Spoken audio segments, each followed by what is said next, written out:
Hi guys, welcome to Podcast Portal where we bring you your favorite podcasts ad-free on YouTube. Without further ado, here's today's podcast. Like most people, Dr. William Tenebrix had always loved watching the sunset. Though as he looked at it now, in the military shuttle's external camera feed, William realized that what he had always liked about it had less to do with the sun itself, and more to do with the Earth's atmosphere. That's what scatters the colors, painting the evening sky with warm reds and oranges and golds. But out here, flying 10 miles above the lunar surface, the sun was just a cold white spotlight in the sky behind him. And when it slipped beneath the moon's horizon, it went out as if someone flipped a switch. No colors, no transition period, nothing. Instant darkness. William sighed. What the hell was he even doing here, cooped up in what they'd ironically called the guest suite? It was really just a cramped closet with a sleeping bag on one wall and a display screen on another. He felt more like he was trapped in an old-fashioned submarine than soaring through the heavens in a $40 billion space jet. Clutching a hand to his stomach and groaning, he left the suite, pulling himself gingerly into the hall. Zero gravity was no fun at all for the middle-aged scientist, who could get dizzy just looking at a roller coaster. And as he floated awkwardly up the tight corridor, with its countless vents, panels, monitors, and exposed cables that left very little room to maneuver, he felt as nauseous as he did claustrophobic. He reached the door to the cockpit and pounded on it with one hand. Hey, any update? What's our ETA? Guys? Hello? After a few seconds, the door beeped and slid open. Thanks. He glided carefully into the cockpit, which was almost as cramped as the hall. There was barely room for him to squeeze in between the two pilot seats and look at the wraparound display that showed a high-resolution holographic of the lunar landscape they were passing over. William didn't know much about the moon, but he had always found it strange how different its two hemispheres were from each other. The side, tidally locked to Earth, looked like an abstract painting, with vast seas of silver and gray splayed out in splotchy patches. It's no wonder ancient peoples saw a face in it. But this side of the moon, the mysterious half that wasn't glimpsed by human eyes until 1968, it looked like one giant desert, hot-marked with a billion little craters. In the holographic display, the scant settlements down there were highlighted and labeled: research stations, mining facilities, and telescope relays. Each was colored to match its nation of origin: blue for the US, white for the new Soviets, red for China, and green for the East African Alliance. So which of these dots are we headed for? William asked. Neither of the pilots answered him. Come on, guys. You show up at the office while I'm grading papers, walk me out in front of my students like some sort of criminal, and whisk me away to the dark side of the freaking moon. The least you can do is tell me our destination. The pilot on the left, who was pale and blonde, and so young she could be in one of William's university classes, glanced over at her co-pilot. That guy was older, with dark skin and gray hair and a face like a wrinkly bulldog. You want to know where we're going, Dr. Tenebrix? Asked the older pilot. Yes, I do. Very well. Vallis Secretorum. William looked puzzled. That would mean the Secret Valley? I've never heard of that. Well, damn, I wonder why. The younger pilot chuckled. William moved closer to the display, holding himself in place by the backs of the pilots' chairs. Secretorum. I don't see that name on the map. That's because it's not on the map, but it's down there. Selenographic coordinates: 0 degrees north, 180 degrees east. Where the equator meets the meridian. That's our bullseye. Okay, and what exactly is in this Vallis Secretorum? When no one answered him this time, William started to lose his patience. Look, I'm not an idiot. Either the military screwed up royally and kidnapped the wrong William Tenebrix, unlikely, or else you guys found something very, very unusual down there. And while I'm willing to bet my salary that whatever it is, you've completely misinterpreted its origin. The fact that I'm here at all means your commanders must think I can be useful. The pilots exchanged a look. But how am I supposed to be useful if I don't even know what it is I'm doing here? He got a little too excited, accidentally pushing off the chairs with his hands so that he floated straight up, and he would have bumped his head against the ceiling. The older pilot not grabbed him and pulled him back to the floor. Fair enough, growled the pilot. Vallis Secretorum is a mining facility. William exhaled and nodded. See, that wasn't so hard. So, what do they mine there? Mostly helium-3. It's got the richest deposits found anywhere on the moon. And what is helium-3? The young pilot coughed a laugh. Aren't you supposed to be a scientist? Not that kind of scientist, William sneered back, wishing the kid was in one of his classes so that he could flunk her. Helium-3 has many uses. neutron detection, quantum computing, but mostly it's used in nuclear fusion, and it works especially well in ZR missiles. Uh-huh. And I'm guessing the US hasn't exactly been forthright in alerting the other nations about this secret mine of ours, which is a violation of 2112 Lunar Treaty. That's why you're being so twitchy. You don't want them to find out and go ballistic. For the first time, the gray-haired man turned in his seat to look William Tenebrix in the eye, and his expression was as serious as the grave. In case you're unaware, Doc, the current geopolitical landscape is one giant game of Jenga. Any major disturbance could trigger a total collapse. So, am I being careful? Hell yes I am. Because going ballistic might be exactly how our adversaries would respond. I'm trying to avert the onset of World War IV and trying to stop the Earth from being consumed by fire. That's why you're here in person, instead of doing all this over a video call. We can't afford any intel intercepts. William gazed down at the man for several long seconds, then hung his head. Oh. Well, that's genuinely terrifying. But if the stakes are so high, why bring me along at all? Why now? Because some things are too important to put on hold. He turned back in his seat, scowling at the holographic display. William stared at the back of his wrinkly head. You're not just the co-pilot, are you? No, sir. I am Fleet Admiral Horatio Slade of the United States Strategic Space Authority and High Commander of the Apollonaut Battalion. No kidding? Whoa. This whole thing's getting more intriguing by the minute. So am I supposed to salute you or something? Slade made a sound in his throat, like a growl.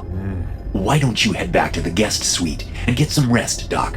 We'll be landing in a few hours. Then we'll suit up, head down into the mine, and you will experience enough intrigue to last a lifetime. I guarantee it. The shuttle came in low, its engines kicking up spirals of dust as it soared just above the valley floor. The wings were of no use in the moon's thin exosphere. It headed straight toward what appeared to be a high gray cliff, reversed its engines, and lowered its landing gear. As it reached the mountainside, the spacecraft kept going, passing through the large-scale holographic projection that disguised the hangar's entrance. Touching down on the runway hidden within the hollowed-out belly of the lunar mountain, the craft slowed and pulled up to the parking bay. An airlocked bridge extended and connected to the shuttle's starboard door. Then the young pilot and Fleet Admiral Slade climbed out, followed by a very shaky William Tenebrix. He couldn't understand how the other two moved so easily, guiding themselves with the handrails and bounding down the bridge in long, light strides. It took William almost a minute just to reach the other end, and when he finally did, he was disappointed by what he saw there. He was hoping the mining installation would have large, brightly illuminated rooms, maybe with artificial windows and homey touches. No such luck. The Vallis Secretorum mine was, well, like a mine. The place was dimly lit, the ceilings were low, and though this part was sealed and they could breathe without a spacesuit, the air smelled all wrong, like burnt gunpowder, body odor, and a hint of rotten eggs. They were greeted by 4 soldiers, all dressed in the distinguished metallic camo uniforms of the Apollonaut Battalion. Welcome back, Admiral.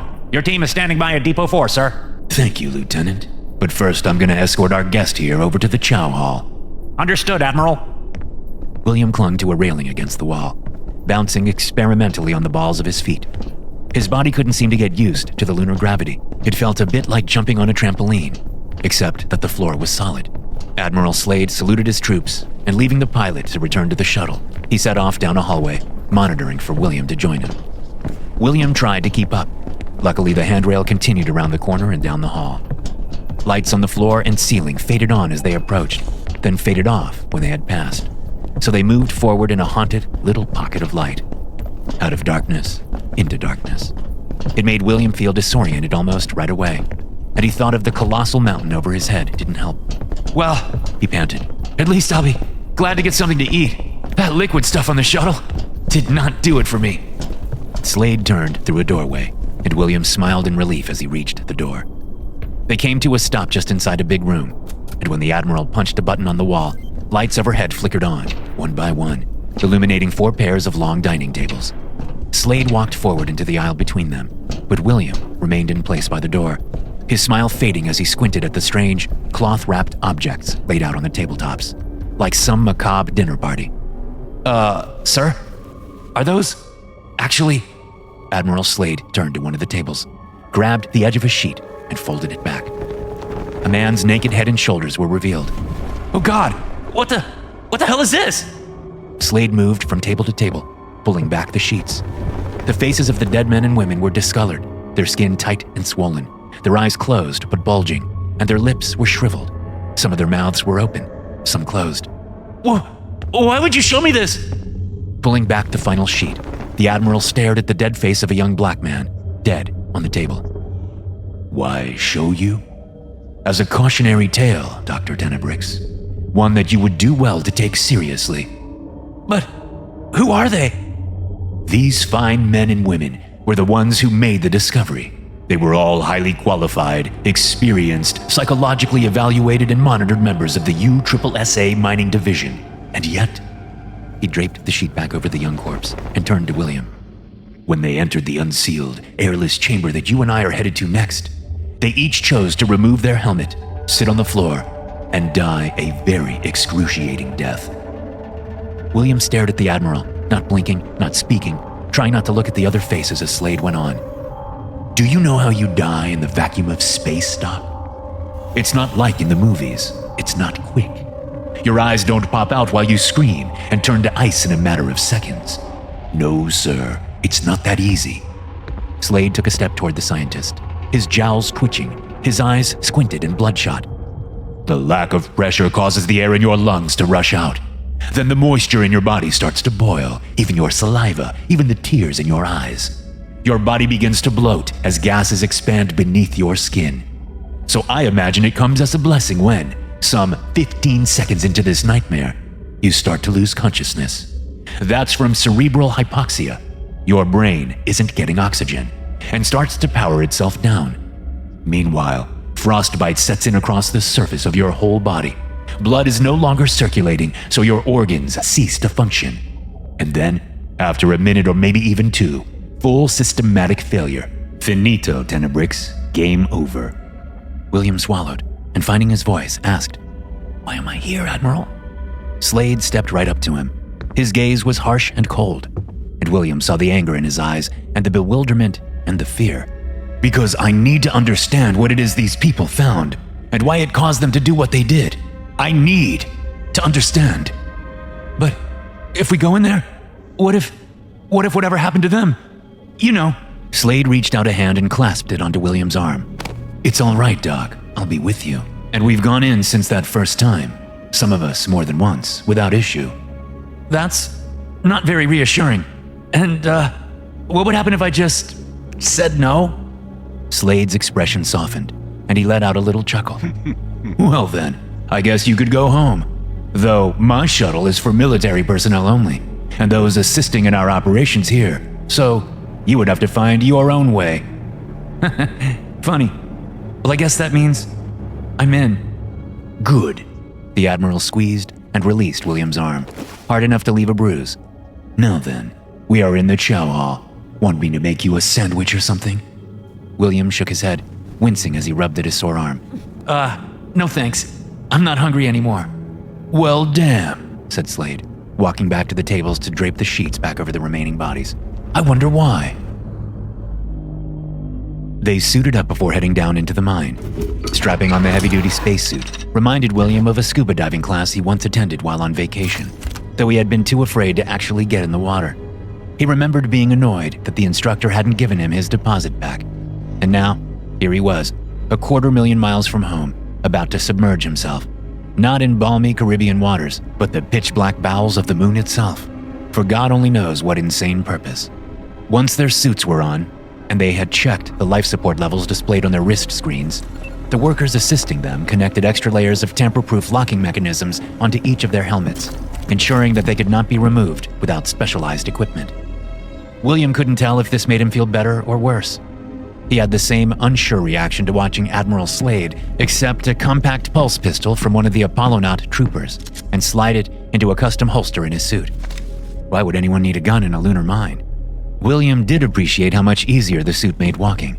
The added mass and stability made his body feel more like its standard Earth weight, and he had less trouble keeping up with the Admiral as they descended a ramp, entered an airlock, and walked down into a long chamber that looked almost exactly like a metro station. Parked on a set of tracks built into the gray moonstone floor, A maglev vehicle about the size of a city bus was waiting for them. As they climbed inside the vehicle, he saw that a pair of suited-up Apollonauts was sitting in the front, and 2 more individuals were already in their seats in the main cabin. Slade introduced these 2 as Yusef Abdullah, Chief of Mining Operations, and Dr. Fran Moody, the resident lunar geologist. They both nodded politely to William, though neither extended a heavy-gloved hand, and their expressions made it clear that they felt as unnerved about the day's mission as he did.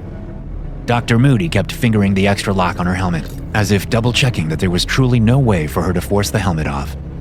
As soon as their seatbelts were all clipped in place, the mag car shot forward. Without air resistance or friction on the wheels, the vehicle accelerated so fast that it pinned William into his seat. Then he was lifted slightly off it, held down only by his seatbelt, as their path descended at a sharp angle. The tunnel around them was completely dark, but by the glow of the mag car's interior lights, he saw the curved wall of stone zipping by in a blue-gray blur. How far down do we have to go? He asked, speaking into his helmet's microphone. Chief Abdullah turned his head, winking at William. We gotta go down, then we gotta go up. He exclaimed, his voice coming through the helmet speakers. Down through hell and up to... What's worse than hell? Dr. Moody rolled her eyes. The location actually isn't deep at all. Just 10 meters down from the surface, she told him, still fiddling with her helmet lock. It was discovered while tunneling an exhaust port up from the main shaft. And actually, we think its exact coordinates are the precise epicenter of the far side.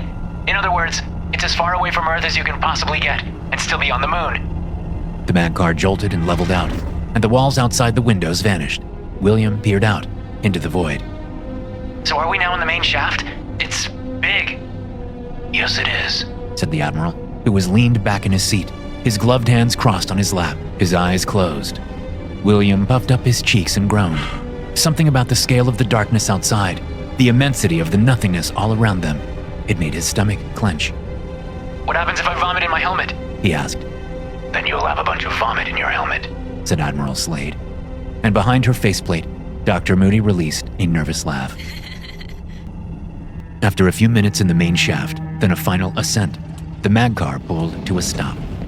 All 6 passengers rose to their feet and moved out onto the dim platform. The Apollonaut troops, William saw, both carried electro-mag-coil heavy machine guns. The sight of those HMGs did nothing to calm his nerves as they walked in silence, the soldiers leading the way up a sloped corridor. The only lights here were those on their suits, and the dust floating in their beams made William feel like they were underwater. They reached an intersection with another passage, this one circular and roughly hewn. The curved walls bore a chiseled, spiral pattern. It was clearly just an exhaust tunnel, carved by a huge drill and proved difficult to walk in. The team turned left, heading down the tunnel into darkness, but William paused, staring to his right instead. He took a few steps in that direction, breathing deep, and approached the source of a cool white light ahead, which came from where the tunnel ended, high up on a mountain ridge at the edge of the Vallis Secretorum. Looking out through the circular opening, William stared down across the starlit lunar landscape. All that blue-gray dusty stone, those rugged mountains, those ancient blasted craters. The view was truly beautiful, but joyless.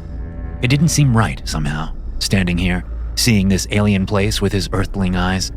It almost felt as if there might have been a reason behind the tidal locking of the moon to the Earth, a reason to hide this vista from the prying eyes of his species, locking it away forever in the realm of mystery. Oi, Gravedigger, keep up! Barked Chief Abdullah, making William jump and snap back to the moment. Gravedigger, he mumbled to himself. He'd been called nicknames before, but that was a new one. He stumbled back down the tunnel toward the others, who were gathered at the mouth of an adjacent passage. It looked as if the drill had cracked the mountain at this spot as it barreled through, splitting open a fissure that extended in a jagged hallway to their right. Into this opening they advanced, one at a time. No one spoke.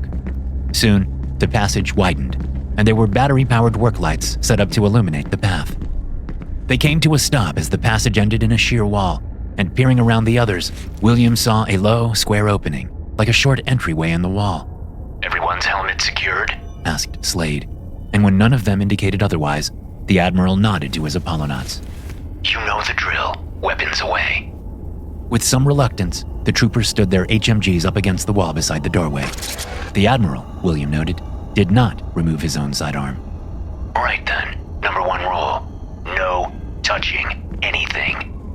The Apollonauts entered first, crouching and ducking through the entrance. Admiral Slade followed, then Dr. Moody, then Chief Abdullah. William tried not to think about what he was doing or what he might be about to see as he crouched and came in behind them. Straightening up, he blinked in the glare of the many work lights spread out around the spacious chamber on the other side. The lights illuminated the row of heavy stone pillars on each side of the long room and the stone shelves between them, and the hundreds of objects on those shelves, all coated in a fine layer of moon dust that glittered like a trillion tiny diamonds. I don't believe it. He turned slowly in place, his gaze drifting over the impossible sight of the underground chamber, which looked very much like many of the ancient earthly ruins he had stood in countless times before. I mean, this has got to be some kind of prank, right? Admiral Slade's voice sounded in his helmet speaker. That would be a very expensive prank to play on you, Doc. No, I mean, maybe the new Russians found out about your mine, or something, and they decided to... It's real, Dr. Tenebricks, said Dr. Moody. And it's ancient. William shook his head. But then, that would mean this has to be... My God, aliens? Right? So, why did you bring me here? You need someone in SETI research. Nope, said Admiral Slade, walking back across the dusty floor toward William. What we need here is a paleoanthropologist. We need you. He motioned with a hand. Come on, you have to come to the back of this temple to see them. Them? The bodies, Slade called out, turning and walking deeper into the temple. William felt a chill go up the back of his neck. No thanks. I really think I've seen enough bodies for today, Admiral. Not like that, Doc. I'm talking about the ones who built this place. They're still here, and they have been for a very, very long time. For several long minutes, Dr. William Tenebricks stood in place, his arms crossed, his eyes fixed upon the strangest, the greatest, the most impossible, and most beautifully surreal thing he had ever seen. He said nothing. All around him, on the shelves between each pair of columns in the buried lunar temple, fantastical objects glinted in the work lights, primeval tools of stone and bone and colored crystal, spheres of polished metals and gems, archaic weapons of bizarre design, and puzzling little contraptions of interconnected gears. All of these items would be of great interest to any paleoanthropologist, but first, William had to wrap his head around the throne. The ancient chair was tall and broad, carved from the blue-gray lunar rock, and inlaid with symbols he did not recognize. And, most shocking of all, the chair was occupied. You know, William finally said, breaking the heavy silence that had filled the chamber. I remember reading about this astronomer quack. This was back at the turn of the 20th century. His name was Percival something. Lowell, I think. He wrote a best-selling book, claiming that Mars was covered in a massive irrigation system, with thousands of interconnected canals. He presented it as proof that an advanced alien species had once lived on the Red Planet. Of course, Lowell was way off. In fact, a lot of people now think he was using a damaged or dirty telescope, and that the canals were really just scratches on the lens. Pretty funny. A few feet away, Fleet Admiral Horatio Slade tapped the toe of his right boot impatiently. What's your point, Doc? William uncrossed his arms and instinctively brought up his right hand to stroke his chin, which resulted in him smacking the helmet of his spacesuit. Clearing his throat, he put his hands on his hips instead. Well, when you guys showed up at my university and said you had something to show me, I thought it would be like that. Like Percy Lowell's Martian canals, some natural feature of the moon that sort of looked man-made. But this? I never could have imagined this. It changes everything. Chief of Mining Operations, Yusef Abdullah, who stood leaning against the nearest pillar, exhaled in annoyance. Why? Why do you think it is? Because to me, it just looks like some crazy two-headed alien. Wrong on all points, said William, moving closer to the occupants of the gray throne. They are most definitely human. But look at its faces, complained Abdullah. They're all wrong. Flat and wide and ugly. Those tiny eye sockets, the jutting foreheads, the flattened skulls. I said they're human. William repeated. But they are certainly not Homo sapiens. No. They're much older, from a separate, extinct branch of early hominids. Why, they may even be our ancestors. So you think this priest and priestess are perhaps Neanderthals? Something like that? Asked Slade. William shook his head. Can't be Neanderthalensis. The brows are too low, the limbs are too long, and they look too tall. So then, what are they? Asked Dr. Fran Moody, the lunar geologist. I can't be sure yet, but if I had to guess, Homo heidelbergensis, the pioneers of early humanity. They were the first to build shelters, to migrate to many new environments, to hunt in large organized groups, even to bury not dead. And to what? Fly to the moon and bury a damn temple? Sneered Abdullah. That's ridiculous. And besides, the thing has 2 heads. William grinned. Nonsense. Look. He moved closer, pointing at the pair of bare feet sticking out from under a tattered metallic robe. The feet were shriveled, skeletal, with tight leathery skin stretched across protruding bones. 2 feet, 2 legs, and 1 waist. But then the torso widens and divides. There's 2 separate spines, I think, and probably 2 hearts. Then there's 1 arm on each side, and the 2 separate heads. He nodded, staring from one emaciated face to the other. Both had opened mouths and empty eye sockets. The head on the left was leaned back against the throne, and its face was wide and brutish, with a beard of wiry gray hair. The head on the right was flopped down onto the shoulder. The back of that head had long, coarse silver hair. They're twins. Dicephalic parapages conjoined twins. A brother and a sister by the look of it, which is strange. I thought conjoined twins had to be identical. That's what's strange? Barked Abdullah. How long ago did they live, Doc? Asked Admiral Slade. William shrugged. Heidelbergensis existed from about 700,000 years ago, all the way to about 200,000 years ago. That's 500,000 years of possibilities. To get a better estimate, I'd have to take samples and— No touching! Boomed the Admiral, marching a step forward and bringing his right hand down to hover by the pistol in his holster. Whoa! Okay, said William, backing off. God, I wasn't even going to— Look at the scepters! Huh? William stared at the Admiral's livid face, then turned back to the figures on the throne. The brother, whom Slade had called the priest, had the skeletal fingers of his hand hooked around the rod of a short staff, which was topped with a piece of red, glassy mineral. Probably quartz. Was it a scepter? Or a short spear? It definitely looked ceremonial. The bony hand of the sister, the priestess, was empty, but at her feet in the dust, there lay a second rod, this one bearing a violent gemstone at its tip. Interesting, mused William. Is it your theory then, Admiral, that when your people first encountered these remains, one of them tampered with that scepter, knocked it from her hand, and that's what caused them to, remove their helmets? Yes, whispered Slade, his eyes fixed on the purple stone on the sister's scepter. Oh, goodness gracious, grumbled Dr. Moody, crossing her arms. Really, Horatio? The discovery of this place is certainly odd, but as a scientist, I have to object. I mean, a cursed scepter? Seriously? We're standing in an archaeological find, not some fairy tale. Even the terminology you're using, temple, priest, priestess, scepter, we don't know what this place was, and it won't help to speculate about— Fuck your science, Fran, growled Slade. Can your science tell us why my men and women are dead? No, sir, but can it tell us why my son is dead? William bit his tongue to keep from gasping, remembering the young man dead on the table, the face Admiral Slade had spent so long staring at. Oh God. He looked from the Admiral to the geologist. Tears came in Dr. Moody's eyes. No, sir. I'm sorry, sir. Admiral Slade made another growling sound in his throat, then closed his eyes and began to swoon. Both his Apollonauts hurried over to take their officer by the elbows. Gently, they lowered him to sit on the tiled floor. The old man put his helmet in his gloved hands and went very still. I think he's right, said William, and when Dr. Moody started to object, he added, About not touching anything, I mean. Not yet. Not until we understand more. You said it yourself. We don't know what this place is. I'm gonna look around, see what I can figure out. Leaving the others gathered around the throne, William began to pace slowly past the temple columns, examining the dusty surface of the chiseled stonework, then the objects of the shelves along both walls. Some of the items looked like the sort of things he had excavated at many sites back on Earth. Shell beads, a bone flute, a clay figure of a jungle cat, a knife of black obsidian. But other objects were stranger, harder to identify. Stones that seemed to glow ever so slightly. And on one shelf, a sort of toy marble, like a pyramidal Rubik's Cube, but made of what looked like pieces of petrified wood. So wonderfully weird, he mumbled. Then he jumped as Dr. Moody's voice sounded in his helmet speakers. See? It's all primitive. There's no higher level technology here, much less anything supernatural. William squinted and rocked his head side to side.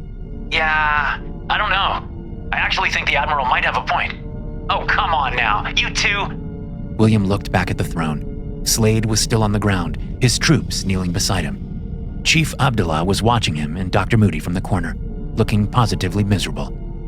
I'm not saying this place is cursed or anything, William said to the geologist. But it is different from anything known to archaeology. And its existence means we have to reconsider everything we thought was true about natural history. Well, no, not everything.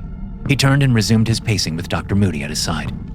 Everything here seems to be made by human hands and built to human scale.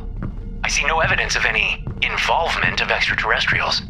What's more, the evolutionary record is clear and remains unaffected.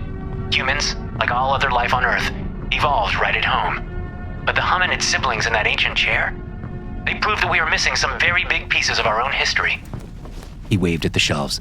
These objects, they don't look like higher level technology, but I think they must be, but of a sort totally unlike our own. Dr. Moody cocked an eyebrow. Stone tools? And crystal scepters? William shrugged. Why not? If they operate in ways we don't yet understand, it might be like quantum mechanics versus Newtonian physics. Both are undeniable features of the natural universe, but it's difficult for our minds to grasp the quantum world. The geologist didn't look convinced. If that's true, where's the evidence back on Earth of their quantum crystal technology civilization? William smiled. A good question. He started walking toward the second biggest object in the temple, after the throne, which was a stone sphere several feet in diameter, balanced on a square stand. Maybe they developed this technology without ever building a large-scale society. Or maybe theirs was a culture whose highest ideal was a belief that one must leave no trace of their existence. They could have a religious practice that discouraged them from building permanent settlements, for example, or only pass on knowledge through oral traditions. And yet somehow, they made it to the moon? Right. William knelt beside the sphere, which proved to be an accurate representation of planet Earth. I thought so. It's a globe. The world it depicted was more or less the same as today, though the edges of some land masses looked slightly extended. That would make sense if the sea levels were lower. There were many highlighted features too, certain added bumps and ridges, lines and symbols. Some of them seemed to align with major mountain ranges or geological features. Others seemed random, such as a crescent moon shape in the center of Antarctica. Moving closer, he saw that the stone globe wasn't actually solid. The surface was cracked, intentionally, all along the edges of major land masses. Shifting side to side so that the lights on his suit shined inside the tiny gaps, he beamed. Wow, I think it's hollow. Maybe even some kind of puzzle. I wonder if it can... Hey! Called Chief Abdullah from the back of the temple. You nerds figure it all out. Can we leave yet? Doctors Tenebrix and Moody stood and walked back to the throne.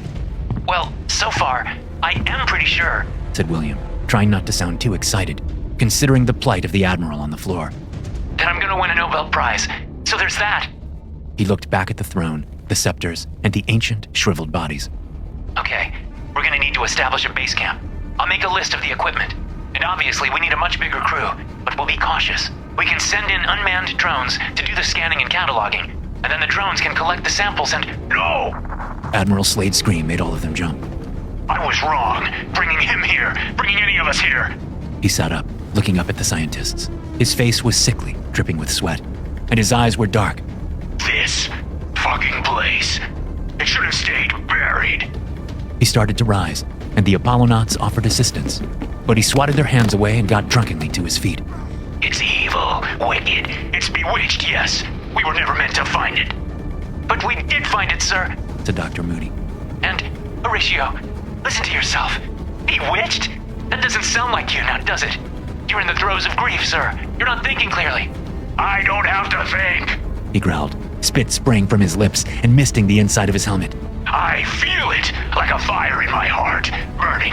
I felt it then, when I came in here, the first wretched time. I was 200,000 miles away, Fran. I was on Hawking Station, and I felt it. The power, that ancient power consuming my boy's mind, seizing control. Admiral! Declared Dr. Moody. That is all in your head. It's not real. Look, I'll prove it. And she stepped forward, reaching out a hand. Don't!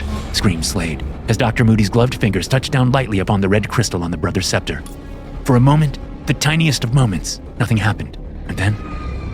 William gasped, backing up against a pillar as Dr. Moody spasmed and shrieked and fell to her knees, her arms straight and trembling, her gloved fist locked around the crystal. Chief Abdullah ran for the exit, tripping over his boots and hitting the ground with a thud. Admiral Slade drew his sidearm and raised it in a two-handed grip. By the throne, still clutching the scepter, the geologist's body stopped spasming.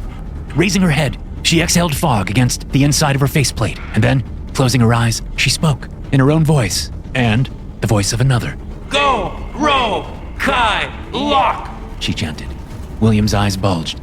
Oh my god. Boone! Die! Frano Zoc! The floor beneath them quaked, and dust rained from the ceiling above. Fuck this shit! Grunted Abdullah. Scrambling back to his feet, he sprinted from the room. William remained frozen in place, the pillar at his back vibrating ominously. On the other side of the throne, the Admiral aimed his pulse pistol at the geologist. What is it? Fran? What do you see? Dr. Moody opened her eyes and rose to her feet, pulling the scepter from the priest's dead hand and clutching it like a prize. She began to turn in place, looking around the temple, and William saw the sly grin on her lips and the red glow in the depths of her eyes. At last, the reassembly may begin! She raised the scepter above her head, and the ground gave another great shudder.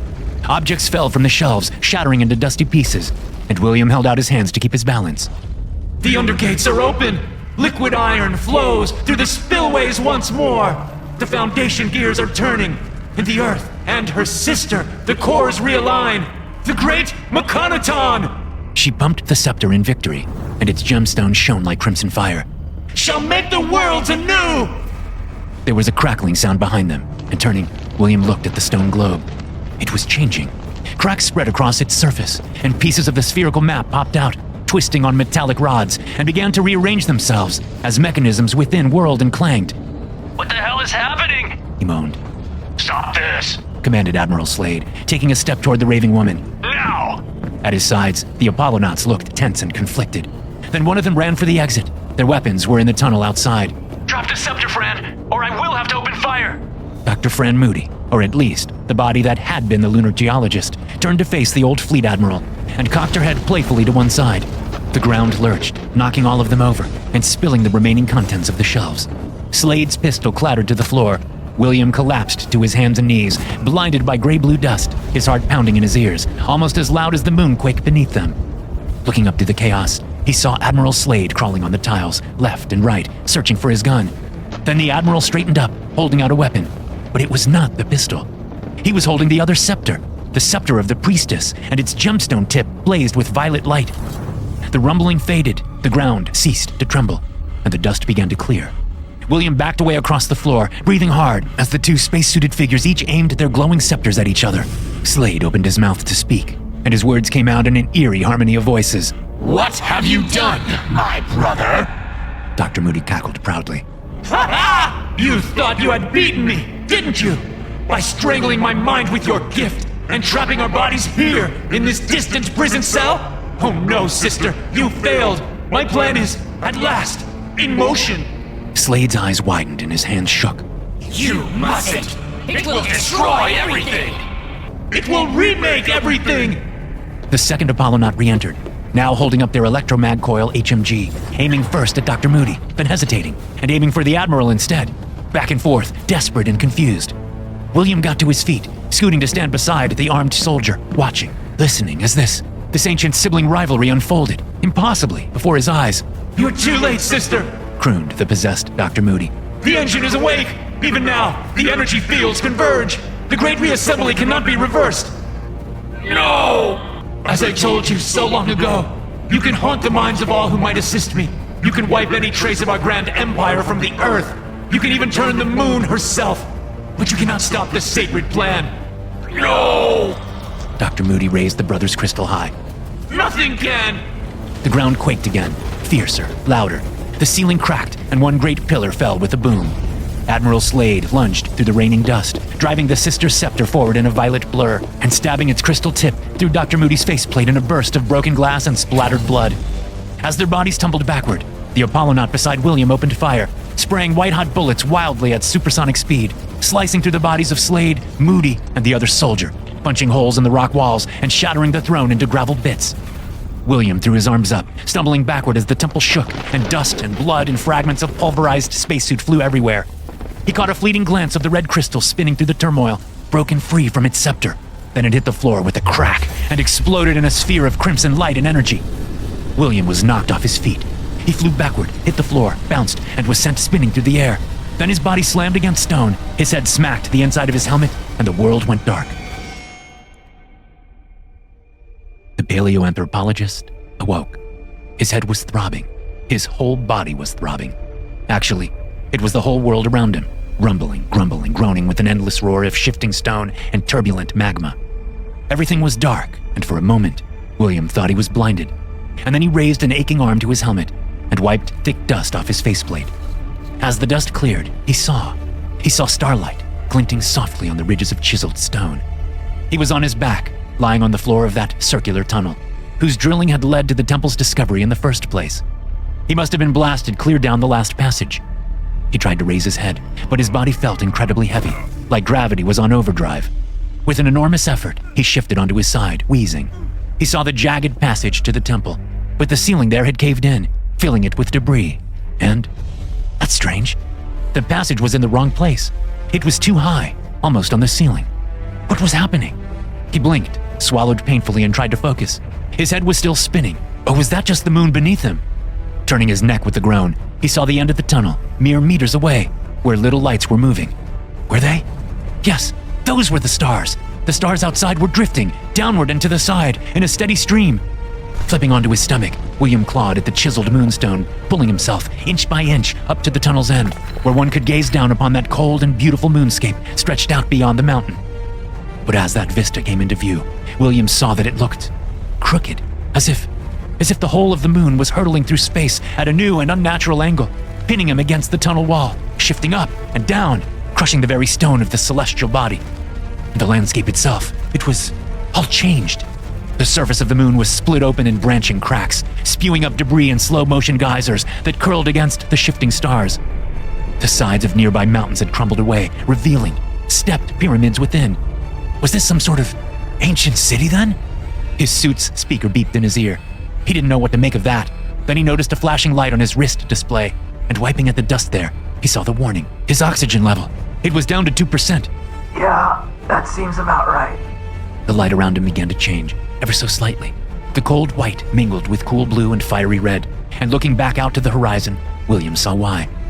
The earth was rising, and so close, so large, so magnificent and terrible to behold, framed by the sparkling heavens. He watched as his home planet's colored edge appeared and grew, watched as oceans and landmasses came into view. But the earth, it was coming apart at the seams, glowing orange lines stretching like cracks across the surface. Several large chunks were already breaking away, revealing the red-hot interior and the astonishing movement within that swirling ocean of magma, as if the workings of some gargantuan mechanism were at play. Dr. William Tenebrix lay, peering out from the mouth of the tunnel, bearing witness as his world ended, and a new world was constructed before his very eyes, the fulfillment of an ancient plan of the ancient world, rewriting the future in dust and fire.